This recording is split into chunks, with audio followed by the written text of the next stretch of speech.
Hi Victoria! So mag-check-in nga pala tayo dito sa may Marriott Hotel. So located nga pala tong Town Place Suite dito sa may 9785 Sterling, Sydney, British Columbia. So nag-range nga pala sa $339 ang isang araw dito. So free parking nga pala dito kung meron kayong dalang sasakyan. Libre nga rin pala yung paggamit ng gym dito. So tara, itutour ko kayo sa room namin. 2 room nga pala yung kinuha namin. Yung isa para sa amin at yung isa naman para sa mga boys. Kasi magse-celebrate kami ng birthday dito. Try lang kami mag-birthday dito sa hotel. Meron nga palang maliit na kitchen na pwede kang magluto. So dahil nga one day lang naman kami dito, bumili na lang kami ng pagkain sa labas. Meron nga rin palang maliit na cabinet dito. So pwede mong ihang dyan yung mga damit mo. So meron ding available na plancha. May extra comforter din. So meron din maliit na sala. Syempre, meron din maliit na TV na pwede kang manood. At syempre, meron din queen size na bed. So, dahil nga 2 lang naman kayo matutulog, pwede kami magpagulong-gulong. So, malaki din yung CR nila dito. So, dahil nga bagong bukas lang tong hotel na to, mukhang kami pa lang yung makakagamit sa room na to. Kasi sobrang linis pa eh. Tsaka lahat ng gamit bago pa. So, try nga natin kung malambot yung kama.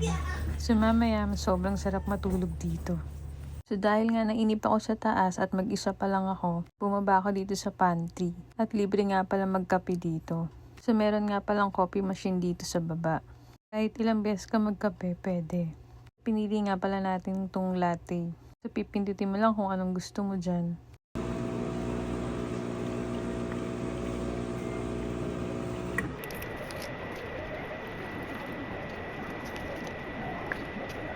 So magpapalipas nga lang tayo ng oras dito sa labas habang nagkakape. Dahil nga yung mga kasama ko nasa trabaho pa. So mamaya pa sila makakapunta after duty. Sobrang laki din pala ng waiting area nila dito sa baba. Mas pinili ko nga palang tumambay na lang dito sa labas habang nagkakape. 7 PM na pala ng gabi dito sa Victoria. Late na kasi lumulubog yung araw dito. Mas mahaba kasi yung araw dito pag summer. Kaya mas masarap tumambay pag summer.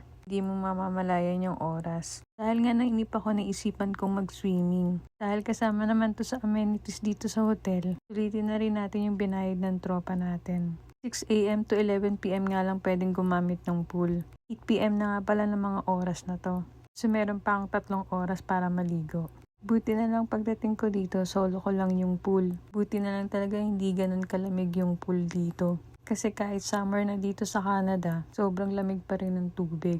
30 minutes ko lang ginamit yung pool kasi may mga dumating ng iba. So gumising nga pala kami ng 9 AM para sa pre-breakfast. Hanggang 10 AM lang kasi yung pre-breakfast dito. So ang pre-breakfast nila dito, ang pagpipilian ay meron silang omelette. Siyempre kukuha tayo niyan. So meron ding bacon. Halos paubos na nung kumuha ko. Pero nagre-refill naman sila. Kakaiba nga yung bacon dito, sobrang nipis. Sa pangatlo, itong pancake nila. Yung pancake nila sobrang tigas, parang pato. Hindi ko na nga nakain yan kasi sobrang tigas talaga. Nasa side nga lang pala yung ibang mga condiments nila dito. May kasamang pre-fruits din pala sila dito. Ikaw na lang mamimili kung gusto mo ng banana, orange, or apple. May iba't ibang klase rin silang cereal dito. So dito naman sa side na to, meron din silang ibang klaseng cereal dito. May available din silang bread. Meron silang white bread, bagel, saka muffin. Siyempre may English muffin din sila. So try natin tong English muffin. So toast muna natin siya. So gagamitin natin tong machine nila para painitin natin tong English muffin. May available nga rin palang oatmeal sila dito. Siyempre, hindi mabubuo yung araw natin na walang kape. May iba't ibang klase rin silang kape na available dito. Pero dito na lang tayo kukuha. Siyempre, yung latte yung pipiliin natin. So, ito nga pala yung mga nakuha natin food sa buffet. Pwede naman tayong bumalik pag gusto pa natin uli kumuha. 11 AM nga pala yung check-out namin dito sa hotel. Tama-tama dahil 2 PM pa naman yung pasok namin sa trabaho. Sulit nga ba mag-hotel dito sa Marriott? Sulit kasi hindi naman kami nagbayad.